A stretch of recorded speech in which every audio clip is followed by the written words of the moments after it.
ఒకసారి తిన్నారంటే మళ్ళీ మళ్ళీ తినాలనిపించే రెసిపీ ఇది. చాలా తీయగా పుల్ల పుల్లగా కారకారంగా ఉంటుంది. ఇది చిన్నపిల్లల నుండి పెద్దవాళ్ళ వరకు ఇష్టంగా తినే ఏదైనా ఉందా అంటే అదేనండి మామిడికాయ జెల్లీ లేదా మామిడికాయ తాండ్రా అంటారు. దానికోసం 1 కేజీ మామిడి పండ్లను తీసుకొని తొక్కని తీసేయండి. నేను ఇక్కడ పచ్చి మామిడికాయలు తీసుకున్నానండి. చిన్న చిన్న ముక్కలుగా కట్ చేసుకొని ఒక గిన్నెలో వేసుకొని 1 గ్లాసు వాటర్ పోసుకొని ఈ ముక్కలన్నీ మెత్తగా అయ్యే అంతవరకు ఉడికించుకోవాలి. తర్వాత మెత్తగా మ్యాష్ చేసుకోవాలి. తర్వాత జాలి గిన్నెలో వడకట్టుకోవాలి. ఈ మెత్తటి మామిడి ప్యూరీని మళ్ళీ స్టవ్ మీద పెట్టుకొని మంటను లో టు మీడియం ఫ్లేమ్లో పెట్టి ఉడికించుకోవాలి. రుచికి సరిపడ ఉప్పు, 1/2 టేబుల్ స్పూన్ బ్లాక్ సాల్ట్, 1/2 కప్పు పంచదార లేదా బెల్లం వేసుకోవాలి.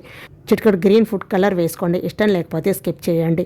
ఈ ప్యూరీని దగ్గర పడే అంతవరకు ఉడికించుకోవాలి. ఈ కన్సిస్టెన్సీ వచ్చిన తర్వాత ఒక ప్లేట్కి నెయ్యి అప్లై చేసి ఉడికించి పెట్టుకున్న ఈ మామిడికాయ ప్యూరీని వేసి స్ప్రెడ్ చేయండి. ఇప్పుడు దీన్ని 1 రోజంతా ఎండలో ఉంచి తీయండి. ఇప్పుడు పీసెస్గా కట్ చేసుకోవాలి. అంతేనండి, ఎంతో టేస్టీగా ఉండే మామిడికాయ జెల్లీ రెడీ. ఈ వీడియో నచ్చితే లైక్, షేర్ అండ్ సబ్స్క్రైబ్ చేసుకోండి. థ్యాంక్